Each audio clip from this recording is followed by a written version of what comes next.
महर्षि दधीची कि शरीर दान मांगे, जिंदा शरीर पर नमक चढ़वाए, जिंदा शरीर को गाय से चटवाए, उन्हीं की हड्डियां से धनुष बना, पिनाक धनुष।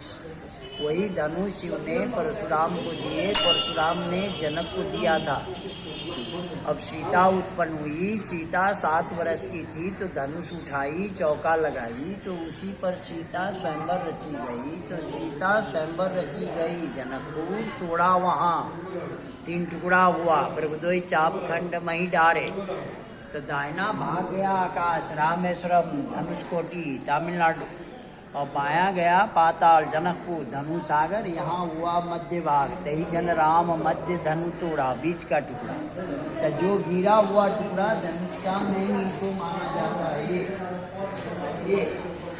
ये टुकड़ा, ये पेड़ी पूरा धनुषी पर है, इसको भी 550 साल से ऊपर बता रहा है वैज्ञानिक। अब ये धनुष पूरब की ओर बढ़ता जा रहा है, लंबाई बढ़ रहा है, वो अभी नया निकल रहा है वहाँ, वो त्रिशूल के पास। और यहाँ एक कुंड है पाताल गंगा, यही पानी ऐसे चले रहे तो बारिश कम है, फसल की कमी है। ऐसे देखने में लगता है जैसे रुद्राक्ष हो ना, उस रूप में, ना पाथर में आ रहा है ना लोहा में आ रहा है। इसीलिए हमारे पर्यटन ने इनको इस रूप में रखा है कि ज़्यादा कृत्रिम ना हो, जितना हो सके इनको प्राकृतिक भी रखा जाए। यही हुए यहाँ की संक्षेप कहानी। बोल सिद्धमसा धाम की जय।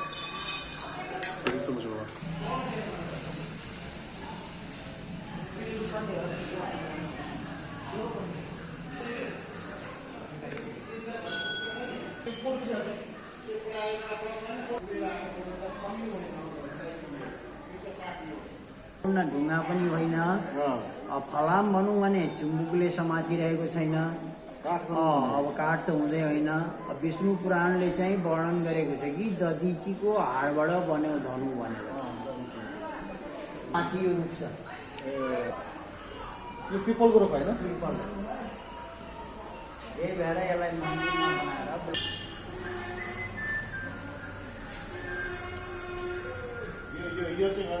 इंटरेस्टेड से बन गेले